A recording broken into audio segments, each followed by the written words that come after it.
dia, pessoal, tudo bom com vocês? Por aqui tudo jóia? Bem-vindos a mais um vídeo aqui no canal Dani Delanos. Mais uma história aqui no nosso quadro Mundo Gringo. Já aproveita, segue aí o canal. Aliás, coloca aí a câmera do seu celular no QR Code que tá aparecendo aqui na telinha do QR Code.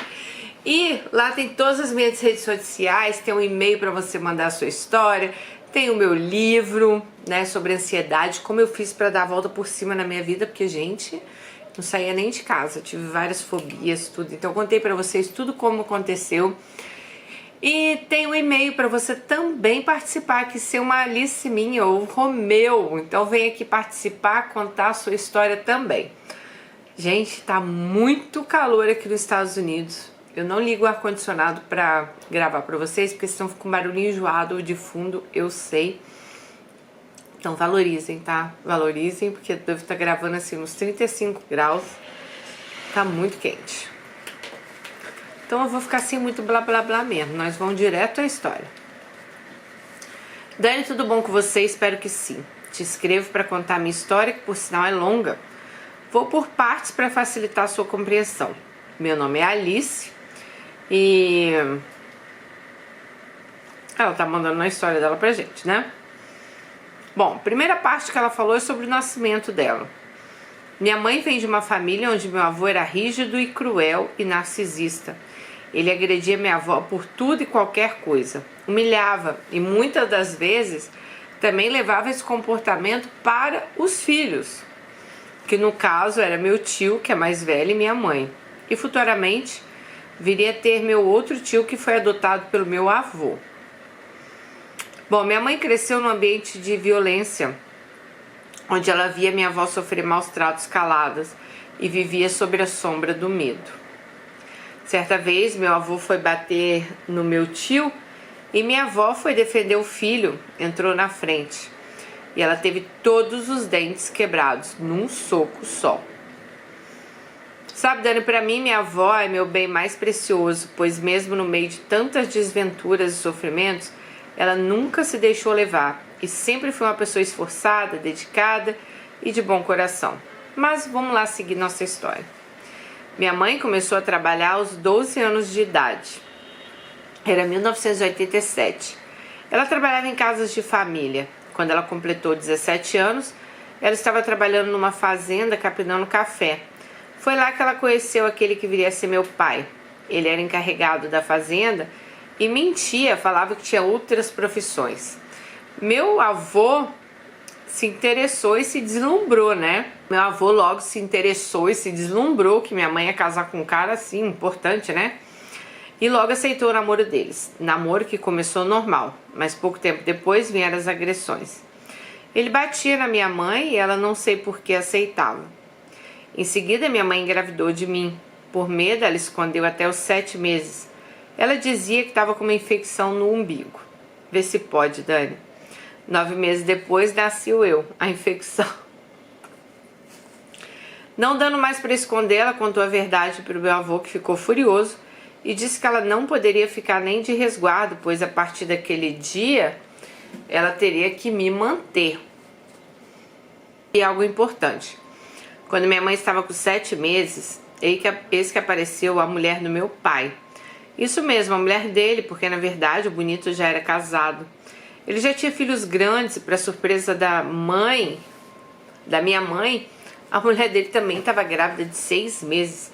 Tanto que eu tenho um irmão da minha idade. Bom, eu nasci no dia 19 de julho de 1992, de parto normal. Meu pai não quis me registrar, não foi no hospital. E no terceiro dia ele apareceu na casa da minha avó. Ele me viu, pegou uma receita de medicação que passaram no hospital e sumiu de novo. Nunca apareceu, nem ele, nem a receita, nem os remédios. Após 7 dias, minha mãe voltou a trabalhar na roça, para que não faltasse nada, pois ela já sabia que não podia contar com meu pai. Minha avó cuidava de mim. Contam que quando chovia não dava para capinar a roça no outro dia, e na casa do meu avô só comia quem trabalhava. Então, no dia seguinte, minha mãe não levava comida, porque como ela não tinha trabalhado, ela não levava comida, né? E ela tinha vergonha de falar isso. Uma senhora, amiga da família, me contou essa história há algum tempo, sabe? Ela falou que na hora do almoço chamavam minha mãe e ela falava que ia almoçar e depois iria lá. Então um dia ela resolveu pegar a marmita da minha mãe para esquentar. Só que quando ela pegou a marmita da minha mãe, a marmita estava lavada e sem comida nenhuma, mas enrolada num pano. Desse dia em diante, ela falou que levaria todos os dias uma marmita para minha mãe. Nossa, até me emociono. Vocês entenderam? A mãe com vergonha de não ter comida para levar, o pai não deixava, sei lá, porque chovia, ela não podia ir trabalhar. Aí ela levava a marmita enroladinha para dizer que ela tinha comida, mas na verdade ela não tinha. Ai, que dó, gente. Bom, parte 2, a segunda filha. Mesmo diante de toda a luta, eu nem sei por que minha mãe engravidou novamente. Eu tinha 4 anos. Meu avô ficou louco. Ele não queria mais uma criança lá em casa. E quando minha mãe ganhou minha irmã no hospital, meu avô doou minha irmã a meu tio. Quando minha mãe teve alta, ela saiu sem a filha. Até hoje eu não sei se meu pai era o pai da minha irmã. O nome dela era Raquel. Vida seguindo, acredito que no começo não foi fácil, mas minha mãe tinha contato com Raquel. Ela era tão linda, Dani. Eu e ela saímos com cor de mel nos olhos. Os dela eram ainda mais claros que os meus. Ela loirinha, minha mãe é uma negra. Bom, deixaram Raquel cair quando bebê e devido a isso ela não falou e nem andou mais. Ela vivia numa cadeira de rodas. Pensa no sentimento de culpa que minha mãe carregou a vida inteira. Meu tio ele tinha condições, tinha um bom plano de saúde, então ele sempre ofereceu o melhor para Raquel. Nunca ficamos sabendo quem derrubou ela. Ela ficava sorrindo, mesmo diante de todas as limitações. Ela era um anjo. Será que morreu, Raquel? Porque ela fala no passado, né? Parte 3. O novo amor do meu pai. Bom, contudo, minha mãe ainda assim insistia no meu pai. Eu só faço assim, gente. Que agora dizia estar separado, mas também não ajudava em nada. Para que essas mulheres engravidam desses homens que... Meu Deus, não faz nada para ajudar a vida dela, só atrapalha.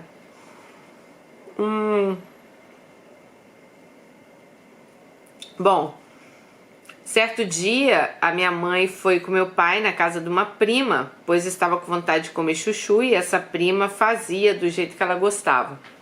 Lá minha avó conta que viu meu pai piscando para essa tal prima da minha mãe e ela correspondendo. Bom, já era de se esperar. Ele largou minha mãe de vez e ficou com a prima dela. Eles viveram um casamento de muitos anos, tiveram 3 filhos e criou um que ela já tinha, sendo que na minha ele não criou nada. Ai, amiga, pelo que você conta, tô começando a achar que você também não perdeu nada com esse pai aí. Anos depois ele se separou. Hoje eu tenho contato com meus irmãos. Afinal, a gente não tem culpa do pai que a gente teve, né? Com a primeira mulher, meu pai tem 4 filhos. Também tenho contato com eles. E posso afirmar que todos nós carregamos traumas devido às nossas referências paternas. Bom, parte 4. O amor mais destrutivo da minha mãe. Desde o começo, ele desfazia da minha mãe. Ele apresentava muitos sinais. E claro, todo embuste dá sinais, né, Dani? Mas mulheres cegas que acham que é amor e não enxergam. Ou se fazem de cegas, não sei. Então a mãe dela já começou por aí, né? Ela logo foi morar com ele.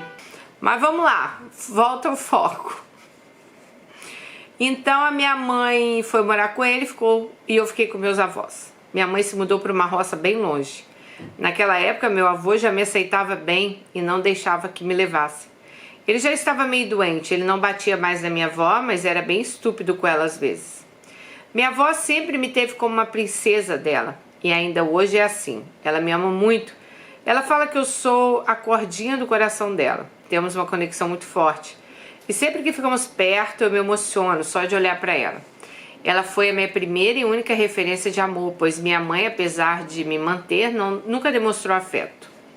Passado um tempo, minha mãe mudou para uma outra roça, dessa vez mais perto da cidade. Roça que tinha uma escola e transporte gratuito para levar os alunos. Eu fiz 6 anos e a escola da cidade não me aceitava, pois para a primeira série falaram que eu tinha que repetir o pré-escolar, pois eu fazia aniversário do meio do ano. Não sei ao certo, mas era algo assim. Devido a isso, eu tive que morar com a minha mãe e com o meu padrasto. Vou chamar ele de Mal. No começo, Mal foi um pai que eu não tive. Me tratava bem, ensinava o dever. A gente levava leite no laticínio juntos de charrete, cantava, sorria. Depois ele começou a beber sem controle. Minha mãe tinha medo da gente ser despedido lá do sítio, né?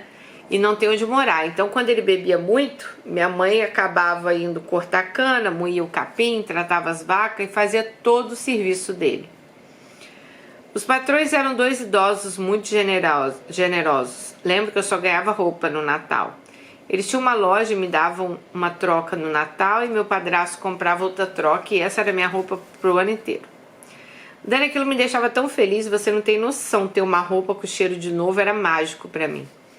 Meu padrasto seguia bebendo e depois se envolveu com drogas, quando começou a trabalhar nas horas vagas para um vizinho. Ali começou o sofrimento, ele já não tinha mais responsabilidade com nada. Minha mãe engravidou novamente, mas perdeu. Logo em seguida foi outra gravidez, o qual nasceu meu irmão. Vou chamá-lo de Breno. Quando ele nasceu, eu tinha 7 para 8 anos e minha mãe ficou sozinha no hospital. Meu padrasto estava tão bêbado que ele não pôde nem acompanhá-la.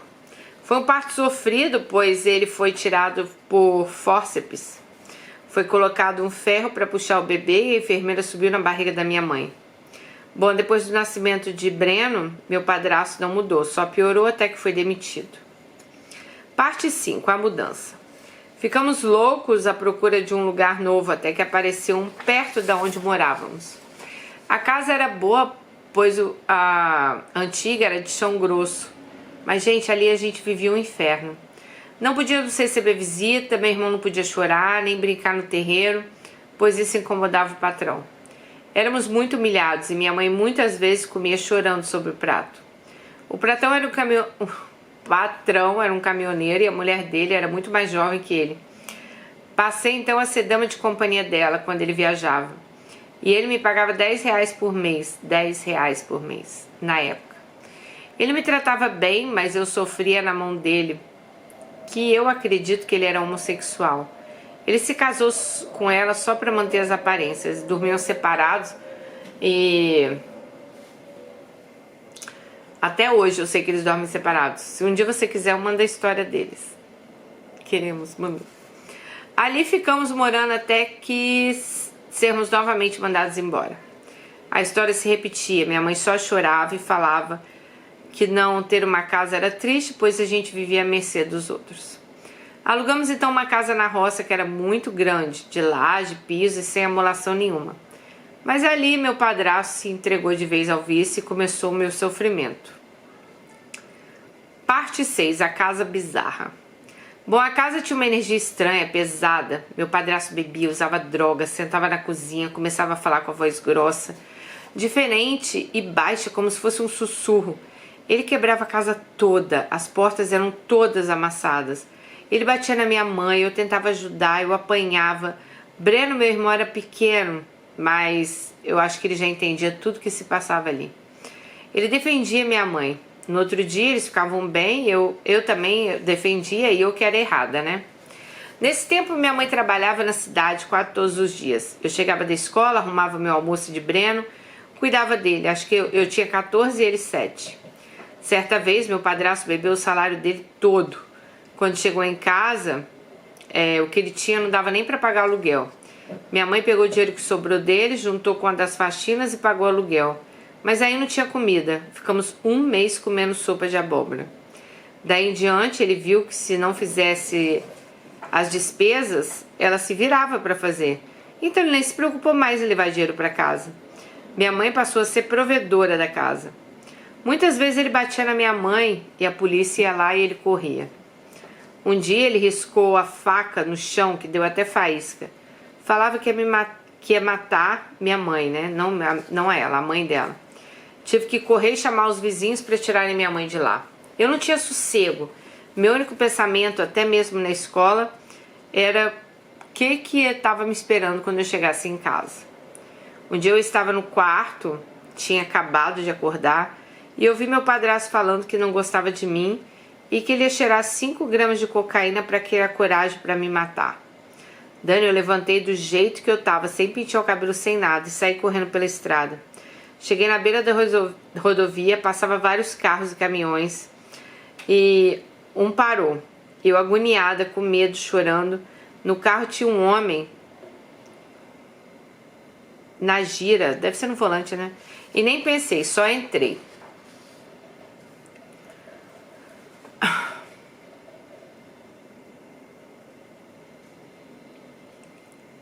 Bom, aí ela falou que esse homem, eu não entendi bem se esse homem entregou ela para a polícia, para as autoridades, e o padrasto e a mãe acabaram buscando ela de volta para a roça. Ela falou que ali a depressão dela piorou. Eu só ficava no quarto com a luz apagada, cortina fechada, na escuridão. Quando eu ia na escola, eu chegava lá, me dava crise de choro.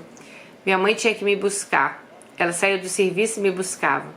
Um dia, depois de uma noite de muitas agressões dele contra minha mãe, eu falei que ela teria que escolher entre ele ou eu. Ela chorou e falou que eu achava que era fácil. Nesse dia, cheguei da aula, não tinha ninguém em casa. Peguei a corda, passei na madeira da varanda e decidi que ali tinha chegado a hora de eu dar fim à minha vida. Encaixei a corda no pescoço e quando eu ia pular, minha mãe chegou. Ela tirou a corda, meu pescoço ficou roxo. Ela chorou e pediu que eu não fizesse aquilo. Eu me casei aos 15 anos. Eu precisava fugir daquela casa, daquela situação. Então, com 15 anos, eu comecei a namorar o meu marido. Foi um presente de Deus desde o primeiro dia. Ele também tinha 15 anos. Ele já trabalhava de gesseiro. E quando a gente não tinha o que comer lá em casa, tipo pão pro café, essas coisas, ele levava. Eu ainda estava depressiva, cada dia pior. Minha sogra via meu sofrimento, não aguentou, um dia chegou lá em casa e falou para minha mãe: olha, Ana, eu estou vendo a situação de vocês e não tem como Alice ficar aqui mais. A partir de hoje vou levá-la para minha casa, ela vai ser minha filha também. Minha mãe viu que seria melhor para mim e deixou que eu fosse. E Alice começou meu casamento, que vai completar 14 anos esse ano. Fui mãe aos 17. Bom, com 2 anos de juntada com meu marido, meu filho nasceu. A essa altura a gente tinha construído 2 cômodos ao lado da casa da minha sogra. Uma cozinha, um quarto e um banheiro. Arrumamos tudo para o nascimento de Juan.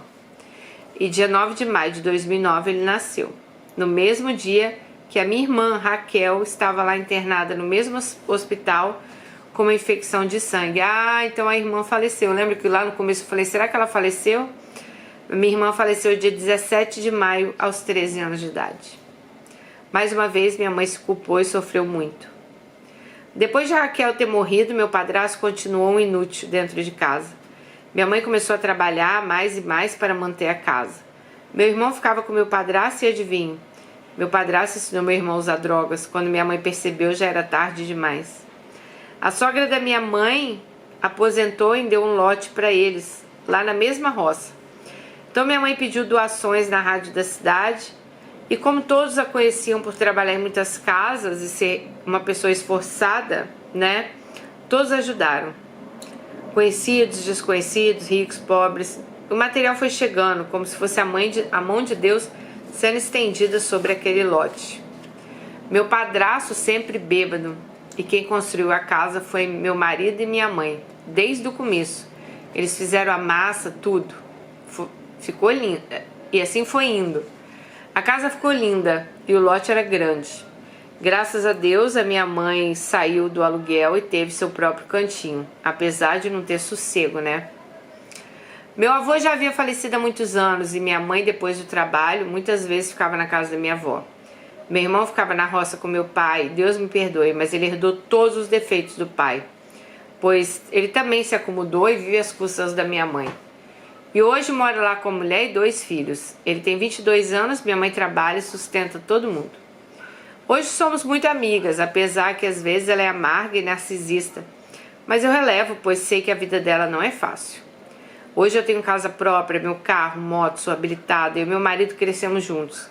tanto fisicamente como financeiramente. Ele tem uma firma de gesso com 2 irmãos.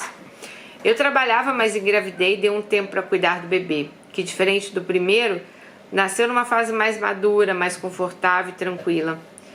Meu bebê tem 9 meses e é apaixonado pelo irmão que vai fazer 12 anos. Eu sinto muita gratidão a Deus pela vida, sabe, Dani? Em pensar que nem era para eu estar aqui hoje. Eu vivo uma vida em paz, com uma família tranquila. Eu quero que meus filhos tenham amor e afeto e a infância que eu não tive. Eu quero ensinar e já ensino para eles o certo e o errado. Falo para o maior tudo que eu passei e que justamente por isso eu quero que ele dê valor a cada coisinha que ele tem. Que ele demonstre amor e sempre saiba que eles são minha prioridade. Meu padrasto parou de beber depois de se internar 3 vezes em clínicas. E ele até faz uns bicos, mas não ajuda em nada em casa. Minha mãe paga tudo, sustenta ele, meu irmão e a família toda. Nunca largou o barco e segue cada dia mais se afundando em sua tarefa de âncora, onde ela se afunda para manter eles em pé. Ela trabalha. Bom, Dani, essa é a minha história. Espero não ter ficado confusa. Quero dizer às mulheres que não se tornem refém dos seus erros. Quando vê que o relacionamento não vale a pena, sai enquanto é tempo. Não se acostume com a sua infelicidade não, como diz a Dani. Se no dia que eu quase morri minha mãe não tivesse abrido os olhos para a vida e enxergado que não precisava de nada daquilo que a gente estava vivendo, quantas coisas teriam sido diferentes na vida dela. Sobre meu pai, hoje... sobre o pai dela, né, que deixou ela. Ele tem 19 nódulos de câncer. Sempre que eu posso eu visito ele. Ajudo ele quando ele precisa. Ele não foi um pai, mas eu escolhi ser filha. E eu não guardo mágoas. Afinal, Deus foi tão bom comigo que eu quero levar essa gratidão por onde eu for. Dani, espero um dia ouvir sua opinião sobre a minha história. Ainda tenho muitas outras coisas para contar. Ai, amiga, manda pra gente, queremos saber todas as coisas que você tem aí para contar. Aí ela manda um beijo para todas vocês. Um beijo, Alice. Olha, eu fico muito triste quando eu leio histórias como a sua, porque eu acredito, né, às vezes eu não consigo, aliás, eu não consigo entender como é que a pessoa não vê que ela tá num relacionamento tão destrutivo a ponto da filha querer tirar a vida pra não estar ali. E ela continuar naquela relação com seu padrasto. É triste ver a vida da sua mãe assim também. Mas infelizmente, ela quer continuar nessa vida, né? Porque ela sustenta a casa, ela tem a chance de sair. Mas você sabe que as pessoas, elas também se acostumam com a infelicidade, né? Elas também se acostumam a ser âncora, elas também se acostumam, sabe? E, cara, parece que não quer sair daquilo. Parece que a vida não muda, sabe? Elas continuam ali, continuam. E é triste porque aí o seu irmão também hoje já está envolvido com drogas. E eu imagino o quanto de ressentimento deve ter dentro da vida da sua mãe, né? Mas são escolhas que ela tem que fazer para a vida dela, são escolhas que dependem dela, né? De mais ninguém. Que bom que você fez a escolha certa, né? Você saiu de casa, você tá feliz, você tem seu marido, tem sua família, tem seu casamento. Que bom que sua mãe chegou a tempo naquele fatídico dia lá. Gostei muito do que você falou no final sobre o seu pai. Ele não quis ser pai, mas você escolheu ser filha.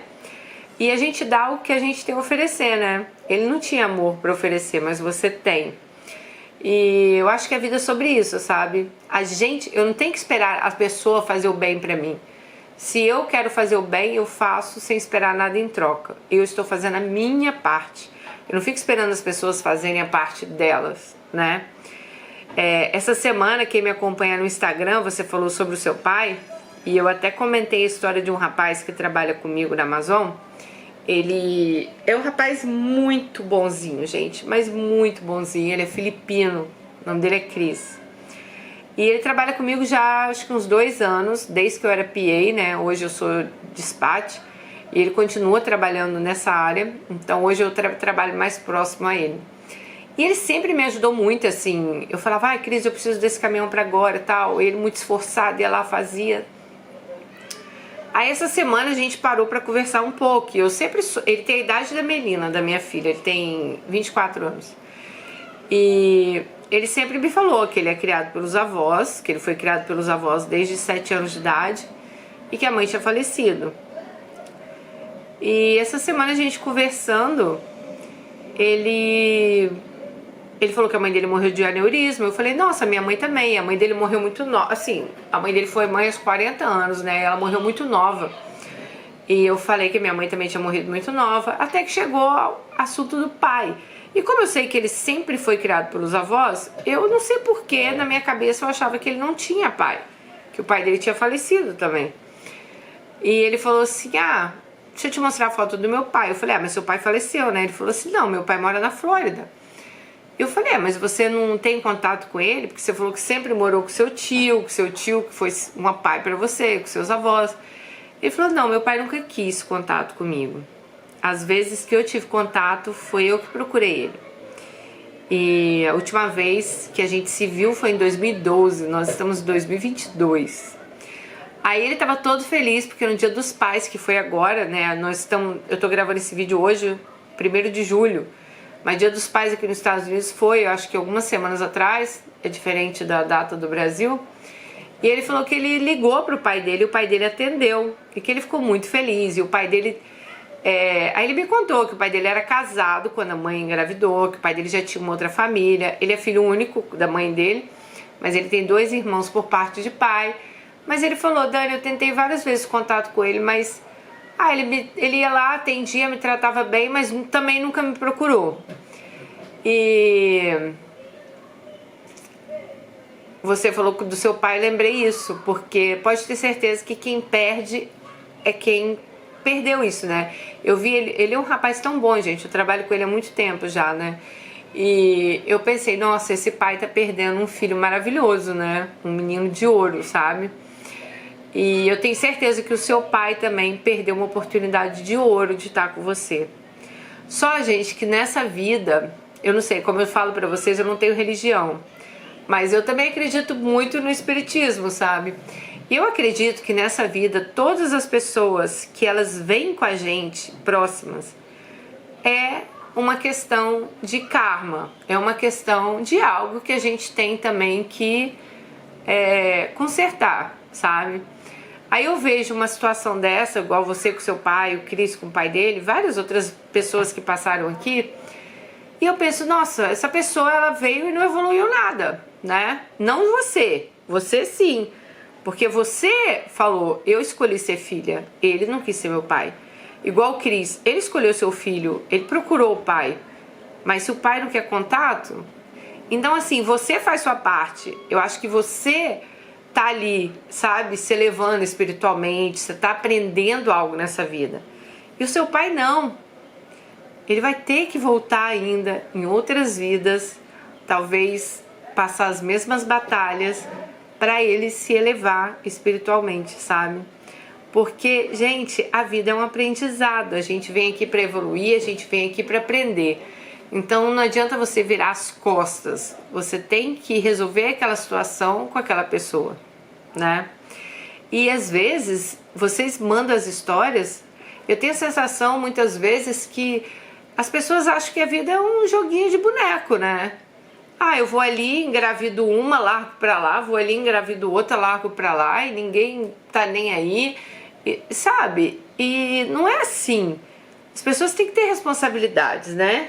Acho que temos que ter responsabilidade, tanto as mulheres também que engravidam, né? Eu acho que a gente também tem que deixar isso bem claro. Métodos contraceptivos, né? Anticoncepcionais. Não ficar aí e achar que é bonito ter um filho com cada... Não que eu tô denegrindo a imagem dessas mulheres que tem, tá, gente? Um filho, de repente, com cada pai diferente. Mas, assim, eu acho que a gente tem que pensar mais. Peraí, eu acabei de conhecer um cara, eu vou engravidar desse cara? Esse cara vai sair da minha vida, mas ele vai ser o pai do meu filho pro resto da vida. Você tá deixando, às vezes, karma pro seu filho que ele nem merecesse. A gente teve uma Alice uma vez que ela falou uma coisa muito certa aqui. Ela falou assim, cara, eu escolho os homens que eu tenho pensando, será que meu filho merece ter um pai desse? Porque é verdade, porque se você se envolve com uma pessoa e você quer construir uma família, você vai ter filhos com essa pessoa. Agora, será que seu filho merece ter um pai desse? Merece ter um pai que nem liga pra ele? Igual a sua mãe, você nem sabe quem é o pai, acho que da sua irmã, né? Mas será que depois de tudo isso, que o cara cagou pra sua mãe, foi lá, pegou uma receitinha de hospital, nunca mais apareceu. Aí será que sua mãe engravidou novamente desse mesmo homem? Então assim, são coisas que eu acho que as pessoas têm que parar e pensar, sabe? Não, peraí, vamos fazer, é gostoso o sexo, é gostoso fazer, é gostoso isso, é gostoso aquilo, mas vamos fazer com inteligência, vamos fazer com proteção, vamos ter um filho na hora que a gente realmente achar que é hora para ter um filho. Não é ter um filho para prender um cara que você já tá vendo que não vale nada, entendeu? Porque tem mulheres que acham, eu vou ter um filho com ele, aí ele não vai me deixar, né? Tá, mas e aí o coitado do seu filho? Vai ter que ficar o resto da vida com esse perturbado aí falando que é pai dele, né? Então acho que a gente tem que tomar mais cuidado assim nesse assunto. E sua mãe é aquela coisa, né? Eu sinto pena, né, amiga? Porque se não saiu até hoje dessa relação, acho que não sai mais, né? Coitada, que tipo de vida tem essa mulher, tipo, que tipo, sabe? Que tipo de alegria será que... Eu fico pensando, você contando a história, eu fiquei pensando, será que sua mãe já sentou no barzinho com seu padrasto? Já foi numa festa? Já saiu numas férias? Então assim, pensem nisso, meninas. Que tipo de vida vocês querem para vocês? Vocês querem ficar igual a mãe de Alice? Tem muitas meninas aqui no canal que ficaram, muitas conseguiram dar a volta por cima. É pessoas que se acostumam com a infelicidade, se acostumou a viver assim e acha que não tem outro jeito, mas tem, só que para esse outro jeito você tem que ir lá e tomar uma decisão na sua vida, né? É triste, gente. Bom, deixem o comentário de vocês, um beijo, até o nosso próximo vídeo, tchau!